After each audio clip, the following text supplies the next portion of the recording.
বিহারে মৃত বলে ভোটার তালিকা থেকে নাম বাদ দেয়া ৭ ভোটারকে সামনে এনে ভারতে ভোট চুরি বিতর্ককে ফের উস্কে দিলেন রাহুল গান্ধী। তবে এসব অভিযোগ উড়িয়ে দিয়ে রাহুল গান্ধীর কাছে তথ্য প্রমাণ চেয়েছে নির্বাচন কমিশন।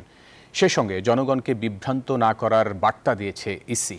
আর বিজেপি বলছে রাজনৈতিক ফায়দা নিতে এমন কৌশল নিয়েছে কংগ্রেস। ভোট চুরির অভিযোগে ভারত জুড়ে বিরোধী দলগুলোর ক্ষোভের মুখে প্রধানমন্ত্রী নরেন্দ্র মোদী। প্রতিবাদ মিছিলে বাধা দিয়েও থামাতে পারছে না বিরোধী দলগুলোর ক্ষোভ।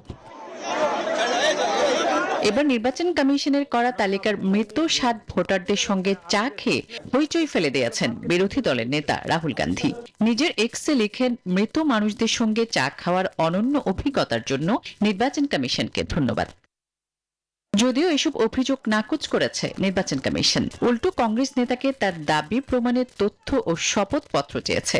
সেই সঙ্গে দলটিকে জনগণকে বিভ্রান্ত না করার বার্তাও দিয়েছে ইসি। আর ক্ষমতাসীন বিজেপি বলছে বিহারের বিধানসভা নির্বাচনকে সামনে রেখে রাজনৈতিক ফায়দা নিতেই এমন কৌশল নিয়েছে ভারতীয় কংগ্রেস। বিরোধী শিবিরের এসব অপচেষ্টা রাজনৈতিকভাবেই মোকাবেলা করার কথা জানিয়েছে নরেন্দ্র মোদীর দল। গেল ৭ আগস্ট রাহুল গান্ধী সংবাদ সম্মেলন করে নির্বাচন কমিশনের যোগসাজশে ২০২৪-এর সাধারণ নির্বাচনে বিজেপির বিরুদ্ধে ১ কোটি ভোট চুরির অভিযোগ তোলায় শুরু হয় বিতর্ক। এতেই উত্তপ্ত হয়ে ওঠে ভারতের রাজনীতি। আসমা তুলি, নিউজ 24।